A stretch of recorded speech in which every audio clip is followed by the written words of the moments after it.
Winter Roses, Autumn by Fairytalelovr, Chapter 7. Ella sighed with relief when the maid unlaced her corset and the heavy dress fell off her body. "One thing I have to agree with Isla," she said, putting on her robe and coming out from behind the screen. "We should travel with far more comfortable clothes." "I still don't understand the reason for bloody corsets," Ned said from his place at the window. "Well, it was never said that fashion had logic or reason." Then she smiled. "You are relishing the cold, aren't you?" "I most certainly am. And the fresh smell too. That city stinks." "It does. They should have planned it like Daenerys planned the village next to their castle. I was impressed. And you, beautiful creature." She petted the direwolf that was spread on the fur in front of the fireplace. "What is your name?" Ned chuckled. "I thought about asking Mr. Lewin to search for the list of direwolves of old, but then I wasn't sure any would fit. Then I thought Silver was a good name." "Well, don't let Rickon hear me, but it's better than Shaggy Dog." She smiled, giving the wolf one last pet. "That will be all for now, thank you," she told the maid, who all but bolted from the room. She turned to Ned with a raised eyebrow. "Catelyn always made sure to send the servants away before I came into the room. No doubt she was scared of what might happen before she left." "Oh, please, as if," she rolled her eyes. "Now, while I do believe you missed me and that you are happy to show me around Winterfell, I think you have a question you wish to ask me," Ella said, curling herself up on an armchair. Ned smiled softly, his heart warm and light at seeing her make herself at home. "It's nothing urgent. You've been travelling for days. We do not—" "I am quite well now that I have full access to my lungs. And knowing you, the gods know how long you've been stewing on it. So tell me, what is it?" Ned exhaled, turning back to the window, watching the green plains of the wolfswood beyond the walls. "Prince Rhaegar was aware that the White Walkers were real, and that they were going to come south in the near future," Adam had told Sam. "He had some sort of plan regarding the wildlings." "Your brother spoke briefly of Rhaegar's plans regarding the White Walkers," Ned finally said, still looking out of the window. Ella stiffened. She had not expected that. "I know he believed in them," she said, "but I have no idea what these plans were." "Aye, but that got me thinking. If he had plans, why wouldn't he put them in place?" "Because Aerys would laugh at him and say that Rhaegar had inherited the Targaryen madness the king refused to see in himself," Ella said matter-of-factly. "You know how mad White Walkers will sound down in the capital. You wouldn't believe them at first glance, only because Jon and Robb were the ones who reported them. And you're a northerner. How do you think the southerners will receive it?" "Rumours travel faster than truth in this realm." He started after a moment, skirting her question. "Ned, what do you want to know?" she asked with a sigh. "What was the reason behind Harrenhal?" Ella uncurled herself and sat up straight. "If you are asking, it is because you already know." "I would like you to tell me. I need to know." "You may not be glad of it," she insisted. "I would rather hear a hard truth than a pretty lie. And I know the rebellion was a lie. I would like the full truth now." She took a fortifying breath. "Rhaegar liked to read. He always did. At one point, in one of his scrolls, he found a prophecy. Adam knows the details better, but I know that it involves a war against the White Walkers, and that's why he began training with his swords. That's all I know about it, actually." "And Harrenhal?" Ned asked. That was what he had been haunting him. "Why was there a tourney? I doubt Lord Went did it out of boredom." "It begins a bit before that, actually," she sighed, giving in. "I was but a girl when Rhaegar and Elia married, and she invited me to be her handmaiden. Viserys was born half a year later, and the king was paranoid with everything and everyone. He went as far as having his taster drink from the wet nurse to make sure she wasn't smearing poison on her nipples after the queen's milk dried up. But where the other children didn't live longer than a few months, Viserys was strong and healthy.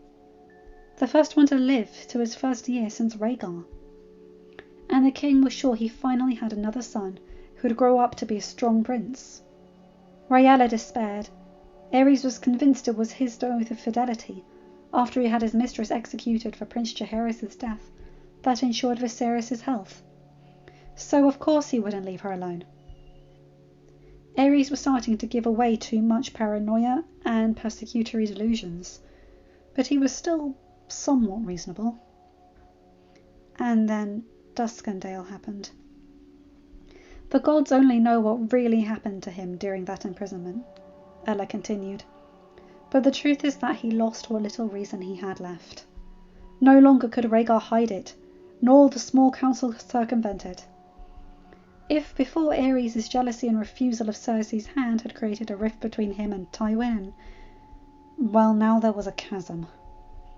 The king believed that Tywin and Rhaegar were having to have him killed in his cell to have the prince crowned. So if Rhaegar already resented his father for his treatment of his mother, now there was near war between them. He took Elia and Rhaenys and moved them back to Dragonstone, making an alternative court, which people loved far more. But things kept deteriorating to the point where he could no longer wait for Aerys' death. His judgments were crueler than ever, and the lords were starting to raise their murmurs of rebellion. Harrenhal was no simple tourney, you are right. It was a plot. It was a plot for Rhaegar to gather the support to dethrone his father, and get the lords once more on the side of House Targaryen. But why didn't he do something then? Ned asked. Because somehow Varys found out, and he discovered that there were lords who were planning to betray Rhaegar, so he told Aerys. The king came to the tourney, so it was impossible for Rhaegar to do as he wanted. And then he met my sister, Ned snorted, and all the smiles died. And then he met your sister, and he fell in love with her bravery. And she told him of her betrothal to Robert, and Rhaegar discovered their plot. Ned frowned. Plot? What plot? She blinked and frowned. Then she shook her head. You are still too naive when it comes to politics, Ned. After centuries and centuries, thousands of years of marrying within the North, maybe as far as the Vale only, didn't you ever wonder why your father suddenly betrothed his heir to the oldest daughter of the Lord of the Riverrun? Why he promised Lyanna away to the Lord of Storm's End? These marriages didn't support Robert's rebellion, Ned. Nor was it Rhaegar and Lyanna running away. Rebellion had been in the making for years. Rhaegar did it all wrong in trying to kill the plot he saw rising against his house. But the fact is that it was a matter of time. Perhaps when each of those marriages had taken place, perhaps even had an heir been born already, then they would rise. But Robert didn't manage to get his side so strong in so little time out of his charm due to one conversation. The lines had already been drawn, and everything was triggered when Rhaegar and Lyanna ran away, and Aerys did what he did to your father and brother.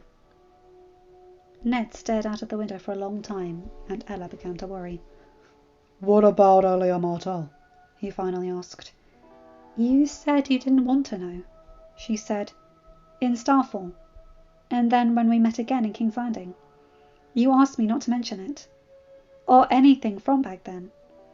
I know, but now I need to know. The High Septon told me Rhaegar and Lyanna were married, and that his marriage to Elia was annulled. But why? Why would he set her aside, and why would she agree? It was her idea, Ella replied. Well, I think it had occurred to Rhaegar, but he wouldn't have mentioned it unless she did. She heard him talking to the High Septon about taking a second wife, and... Taking a second wife? Ned exclaimed, turning to face her. That's just wrong. Not in Valyria, she replied. Targaryens abandoned the practice because of the faith militant. But that is neither here nor there. After Aegon's birth, the maesters said another pregnancy would kill Elia. Rhaegar thought a second wife, while unorthodox, would be more honourable than a string of mistresses. In any case, Elia said that as long as Aegon was the heir, then she preferred to have her marriage annulled. As they were both pressured by their families into an arranged match, the High Septon agreed to the annulment when he heard that the marriage would produce no more heirs, and Rhaegar sought not to betray his wife. After Harrenhal, I wasn't in Dragonstone for more than a moon before I was rushed back to Starfall, but Elia wrote to me that the plan was to have her and the children in Dorne as soon as possible. Lyanna's refusal to marry Robert, which prompted your father to send her to Riverrun, made Rhaegar drop everything and go after her, and they committed the idiocy to run away and hide, instead of take the time to do things properly. Ned sighed. She should never run away and hid like a criminal. What did they think would happen? My father offered her asylum in Starfall, even if he thought Rhaegar was wanting too much at once, and when the realm was already with the hackles up. He suggested that she stay there while Rhaegar secured the realm, and then they could be open. But by then, they were far too in love. He thanked my father for the offer and the safe passage, and off to the mountains they went. And you knew my sister had run away rather than be kidnapped, and you were carrying my child, and you still thought it best to keep quiet? Ned said acidly. It was her turn to sigh. We've had this conversation, Ned. I know it has been 18 years, but I thought you had understood my reasons behind my silence about Liara, and forgiven me. And in regards to Lyanna, she begged me to keep quiet. I know. He took a deep breath. I'm sorry. She crossed to him and nudged his face to look at her. There was too much secrecy and lies and stupid decisions back then, Ned. None of us are innocent, and none of us are the villains of this tale. We all made mistakes, and thousands were killed for it. Our realm was torn apart because of the madness of one man, hubris and greed from a few, and sheer stupidity from the others. We can't keep reliving this. We can't keep letting this define and nor bury us. We can't keep letting this... Not if we want to atone and heal our land and our people. He smiled weakly and cupping her cheeks lovingly, then drew her into a hug, and they were silent for several moments. Your brother is right, Ned said. Ella chuckled. I won't tell him you said that. Don't worry. I'd appreciate that, actually. He chuckled as well. What is he right about? Lyanna put the 7 kingdoms on my hands the day she died, and I was too busy feeling sorry for myself to do anything about it. I spent 16 years up here with my head buried in the snow, thinking it was best to protect my family, when all the while the realm was falling to pieces. The realm I had been made responsible for. Ned. No, it's the truth. Rhaegar's death, and then Aerys's, made her the regent, and she passed that on to me when she gave me Jon's custody. Ned, what are you saying? Ella asked, confused. All this time, since they had met again in King's Landing, he had been very vocal about his oath to Robert, and how he couldn't betray that. Now, he was basically saying that he... But he wouldn't. Would he? I made an oath to Robert. I sat him on the Iron Throne. But Robert has no heirs of his own. I made no promises to Stannis, in seeing as to how he ran and hid like a coward at the first sign of trouble, rather than doing the right thing and trying to uncover Jon Arryn's murder, or at least informed someone of his suspicions. I do not trust his judgment or ability to be king. I will get this realm in order, because I am Hand of the King, but also because my sister passed that mantle on to me. And when we have proven that Joffrey has no right to the throne, I will happily pass the mantle on to Jon. Ella smiled. That is very underhanded of you, Lord Stark. Well, he said, isn't that the game in King's Landing? Maester Lewin recoiled from the door as if touching it were akin to touching a lightning bolt. He had come to deliver the ledgers Lord Stark had requested, but had dropped a leaf just outside the door, and ended up listening to a conversation he had never imagined possible, not even in his wildest dreams. He knew he should have knocked and interrupted, or walked away the moment he realized his lord and lady were speaking. But by then, he had heard the first secret and was frozen in place. Rebellion had been in the making for years. Rhaegar and Lyanna ran away. Rhaegar and Lyanna were married, and his marriage to Elia Martell was annulled. My father offered her asylum in Starfall. You knew my sister ran away, rather than being kidnapped, and you were carrying my child. Lyanna put 7 kingdoms on my hands the day she died. Rhaegar's death and then Aerys's made her the regent, and she passed that on to me when she gave me Jon's custody. When we have proven that Joffrey has no right to the throne, I will happily pass the mantle on to Jon. Rhaegar and Lyanna were married. Lyanna put 7 kingdoms on my hands the day she died. Rhaegar's death, then Aerys's, made her the regent, and she passed that on to me when she gave me Jon's custody. When she gave me Jon's custody. When she gave me Jon's custody. When she gave me Jon's custody. The sentence echoed in the maester's head. He stepped back carefully, retracing his steps back to the door. Maester, are you well? Hallis asked from his post. Quite well, thank you. I will help you to your chambers in any case, Maester, Jory said, stepping forward. Oh, but that is not necessary, Maester Lewin tried to say. I insist, Jory said. The maester nodded, and they turned to leave. Before he turned back.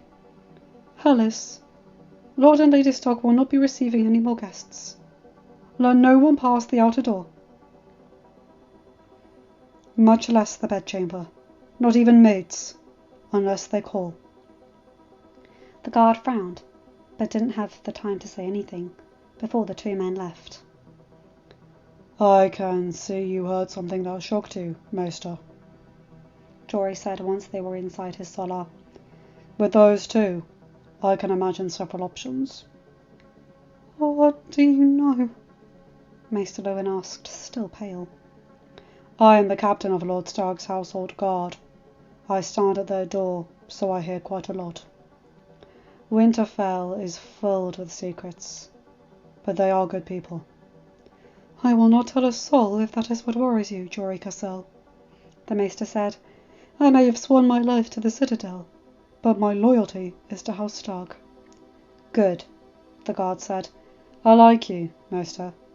You're different from the greedy fool who came before you. And whatever you heard will remain a secret. I can't quite believe it, actually, the maester mumbled, reaching for his chair. Everyone always wanted. I was sure she was the mother once they married. Jory stiffened, gathering enough. He is a Stark, Maester. No matter what they call him, he's got the blood of the wolf. But that is not... My father died for this lie, Jory said between his teeth. He died trying to save her, and that was her last wish. It will stand, on my honour. As I said, I would not speak of it. Though do forgive me for being shocked at hearing just who the elusive woman who would sway Eddard Stark from his honour was. Jory chuckled. Don't worry, Maester. In a moment you'll be wanting to kick yourself for not having thought of it. The guard turned to leave, and it was the older man's turn to chuckle. The one stain on Lord Stark's honour. That is what they whisper. And so they will continue. Good day, Maester. Lewin sat back on his chair, processing overwhelming information. Rebellion had been in the making for years. You're different from the greedy fool who came before you. He had been appointed to his post in Winterfell during the rebellion, after Maester Wallace had died. Crossing the Riverlands at that time was a dangerous feat, though, and as the Archmage, the new Lady Catelyn, was in her father's home in the Riverrun, while Lord Stark fought in the war, that is where he sent the new Maester of Winterfell. Upon his arrival in the north, after the fighting was done, The servants had already cleared away the old maester's personal belongings. Lewin had found a few scrolls and personal letters, had put it in a trunk and set it aside, because he abhorred the destruction of any information. He had never expected to one day feel the urge to go in search of it. But in light of what he had just heard, rebellion had been in the making for years. If the former Lord of Winterfell had been forming alliances, with or without his maester's support or knowledge, then there would at least be records of letters exchanged. It seemed it was time to hope that bookworms had left the scroll alone. Jon threw himself unceremoniously on the armchair, panting. Lyanna had wanted to play, and she had way too much energy for that. Daenerys had distracted her for a moment, though, so he could rest. "She missed you, and asked for you every day," Isla said. "I missed her too," Jon said, looking at where his wife and daughter played with a fond smile. "But I had to go." She sighed. "Well, are you going to tell me what happened, that the direwolves were howling, and I had the worst feeling in my heart?" "You had a feeling?" "Jon, love, I have told you once. I think of you as my own son. Yes, I was anguished. Now, what happened that made my heart shrink?" He jumped out of his chair and knelt by hers. Pulling her into a hug, she returned just as fiercely. Jon felt tears filling his eyes as his heart burst. Growing up, all he ever wanted was a mother. Watching Lady Catelyn care for his siblings, he wanted to feel that, to have that. Isla had tried her best to care for him from a distance, he knew, but she couldn't incite the ire of her lady and risk being sent away from Winterfell again. So Jon had remained alone. But now that the shadow was no longer over them, he was still having a hard time getting used to the fact that there was someone out there who cared for him like a son. Lyanna broke free from her mother and rushed over, wiggling her way into their embrace. "Me hug too!" she exclaimed. The two broke away, laughing.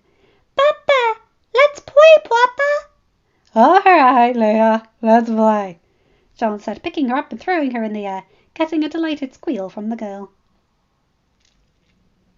However, in his rush, he didn't notice the flagon and cups on the low table next to him, and ended up spilling wine all over.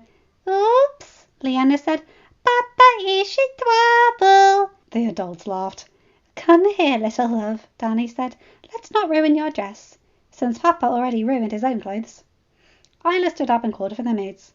"Go ahead to your dressing room, Jon. I'll get you a fresh shirt." She went in search of Patrick and their luggage, which was certainly still being sorted out. Finding a clean shirt, she went back to Jon and Dany's chambers, bypassing the front sitting room where Dany and Leah were playing with them and the maids were cleaning up the wine spill, and going straight for the dressing room. "Patrick was doing some washing, so I brought it." Thinking it was Patrick, Jon had turned around, unconcerned with his bare chest, and then blushed, uncomfortable with her shock. "What?" She came closer with a shaky voice. "What happened?" "I'm fine, Aunt," Jon said, looking down. Trembling, Isla touched the scar to what still seemed like an open wound. Her eyes filled with tears, and a different kind of anguish filled her. "What happened?" she insisted. "A man thought he could wash Dany's honour clean of my bastardy, and he was furious I was the one who helped bring the wildlings south." "This is not a wound a normal person can survive," she said in a whisper. "It had to be magic that—" Jon put his hand on top of hers in his chest. "I'm well, Aunt. I'm right here, talking to you. Whatever happened, I'm here now." "This is why Adam wouldn't write what happened!" A sob escaped her, and Jon hugged her again. "You're forbidden from doing anything dangerous ever again!" she exclaimed. "Do you hear me? This is an order!" He chuckled. "I promise to be careful." "Oh, you!" she snorted, breaking apart to look at him. You have too much of your mother's free spirit for me to believe you. Being away for so long, Danny didn't want to let go of her baby son. She had left John entertain Leanna while the nurse came to say little Adam was awake, and now that he had fallen back asleep, she didn't want to put him back in his crib. After her near-death experience on the day of his birth, she never had any milk to feed him, so it was one of the moments after he had eaten that she laid him on her chest that she felt the closest to him. Her mother loved to tell us that Adam used to slip from his own cradle and stand guard by mine when I was a newborn, Ella said quietly, having just put Cragen down. Seeing these three together, I think it's related to the name. Danny smiled, careful not to jostle her son. I will be so happy and so proud if he grows up to be as honourable as your brother. Ella passed her fingers lightly over his curls, the silver blonde, thin hair. I remember when they stopped by, when John was a tiny baby. He had these same ringlets in his hair. He was so cute. I was shocked when I saw these, actually. Targaryens usually had straight hair. Really? Danny questioned. I never thought to ask. Really, Ella replied with a smile. Your mother's hair was just like yours. Perhaps a little less wavy, but just as long. She took such care of it, and she loved to braid it. Hers and ours, actually. In the beginning, when Rhaegar still lived in the Red Keep, Rhaella would love to have Elia and I over, and it was the best part of our days. She was so loving and caring. She was like a mother to us as well, when we were so far away from our own. And she was so easy to love.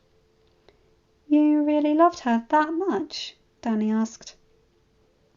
I had just arrived in Pentos with Adam, Ella replied, and then someone asked my name. I couldn't say it, since everybody thought me dead, and I just heard about your birth. This is where Ella comes from, Danny. From Rhaella. From the woman I loved and admired like a second mother. It is so sad that I got to spend so long with her, and you so little. But I know, without a doubt, that she would have been so proud of the woman you have become. Do you mean it? Yes, Danny, I mean it. Rhaella was one of those rare women who was born exclusively to be a mother. She loved freely, and without judgment. But she hated my father, didn't she? Danny said sadly, though with certainty. Ares was a hard man to love, Ella said, and, well, they never liked each other as siblings, much less as husband and wife. But for her, the sun rose and set with her children. She would face all of the 7 hells if it meant protecting any of you. Danny smiled sadly. I grew up blaming myself for killing her. You're a mother now, Daenerys. Do you still believe that? Ella asked. No, there is no blame when it comes to childbed. But I still long for her. You wouldn't be human if you didn't. In the end, all we want is to be loved. Ella, would you tell me more? About my mother and Rhaegar? I would love to. End of chapter. Hi guys, hope you enjoyed that one. Okay, yes, I like and dislike that one, but I love the bit at the end with her talking about Rhaella. We hear so little of Dany, Viserys and Rhaegar's mother, and she was a very sad character. She was basically bred to death by a man she didn't like, and it was very tragic. But she loved her children fiercely, and that's to be admired. Anyway, you guys know the drill. Like, comment and subscribe, and hit that bell to get notified whenever I upload a new video. Have a good day, night, or whatever time zone you're in. Bye, my guys, gals, and non-binary pals. I'll see you in another video. Take care.